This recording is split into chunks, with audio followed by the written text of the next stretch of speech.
गुरुर्ब्रह्मा गुरुर्विष्णु गुरुर्देवो महेश्वरा। श्री गुरु साक्षात परब्रह्म तस्मै श्री गुरुवे नमः। मित्रों, जय माता दी। आज के वीडियो में हम आपको पुत्रदा एकादशी व्रत के महत्व की पूरी जानकारी देंगे। अगर आपने हमारा चैनल अभी तक सब्सक्राइब नहीं किया तो प्लीज वीडियो शुरू करने के पहले मिश्रा ज्योतिष केंद्र को सब्सक्राइब अवश्य कर लें और बेल आइकन की घंटी को भी बजा दें, क्योंकि आपका एक सब्सक्राइब हमारे लिए महत्वपूर्ण है। पुत्रदा एकादशी का क्या महत्व है, हमें क्यों करना चाहिए? पूष महीने में उजाले पाक में पड़ने वाली जो एकादशी व्रत होता है उसी को पुत्रदा एकादशी के नाम से जाना जाता है। शास्त्रों में लिखा हुआ है कि जिन लोगों के संतान नहीं है या जिन लोग निसंतान हैं या जो लोग संतान की इच्छा रखते हैं, इन लोगों को विधि विधान के साथ पुत्रदा एकादशी व्रत रखना चाहिए। तो विष्णु जी की इच्छा से ये आपका काम जरूर पूरा होगा। तो इस व्रत का कथा हम प्रारंभ करते हैं। श्री कृष्ण भगवान जी महाराज युधिष्ठिर से कथा इस प्रकार सुनाते हैं। भद्रावती नगर के एक राजा हुआ करते थे, जिनका के नाम सुकेतुमान था। उनकी पत्नी का नाम सभ्या था और वे दाम्पत्य निसंतान थे, उनके कोई औलाद नहीं थी। पति पत्नी इसीलिए चिंतित रहते थे। राजा हमेशा ये सोचा करते थे कि मेरे मरने के बाद मुझे पिंडदान कौन देगा।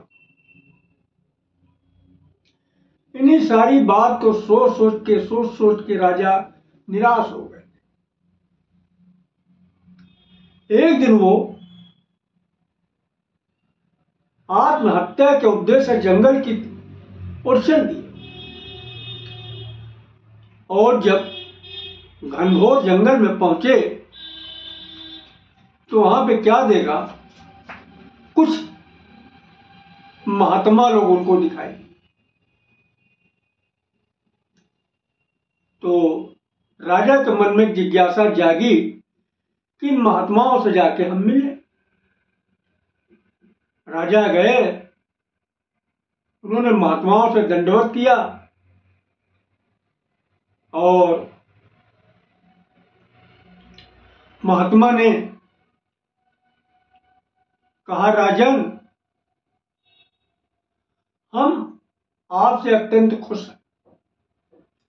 आप जो कुछ इच्छा करते हो आप हमसे वरदान मांगिए, हम आपको देंगे। इस पर राजा ने कहा, महाराज, आप लोग कौन हैं और किस मकसद से यहां आए हैं, कृपया आप मुझे बताइएगा। महात्मा लोग बोले, राजन, आज संतान देने वाली एकादशी व्रत है, यानी पुत्रदा एकादशी व्रत है।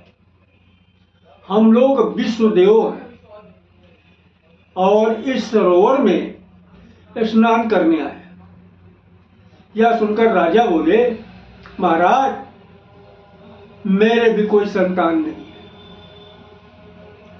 यदि आप हमसे प्रसन्न हैं तो मुझे एक पुत्र का वरदान दीजिए। साधु बोले, हे राजन, आज पुत्रदा एकादशी है आप अवश्य ये व्रत करिएगा और भगवान की कृपा से अवश्य आपके घर में पुत्र का जन्म होगा। साधु महात्मा की बात को सुनकर, उनकी बात को मानकर उसी दिन राजा ने एकादशी व्रत किया और द्वादशी को व्रत का पालन कर दिया। इसके पश्चात महात्माओं को दंडवत प्रणाम करके वापस अपने महल आ गए। कुछ समय पश्चात रानी गर्भवती हो गई तथा समय धीरे धीरे व्यतीत होने लगा। जब समय पूरा हो गया तो रानी ने एक महाप्रतापी, महाबलशाली, शूरवीर, यशस्वी बालक का जन्म दिया। श्री कृष्ण भगवान ने बताया, हे राजन, पुत्र प्राप्ति के लिए पुत्रदा एकादशी व्रत करना चाहिए और इस कथा को पढ़ें और सुनाएं भी और सुनिए भी। तो 21 जनवरी इतवार 2024 को पुत्रदा एकादशी व्रत किया जाएगा। बोलो विष्णु भगवान की जय।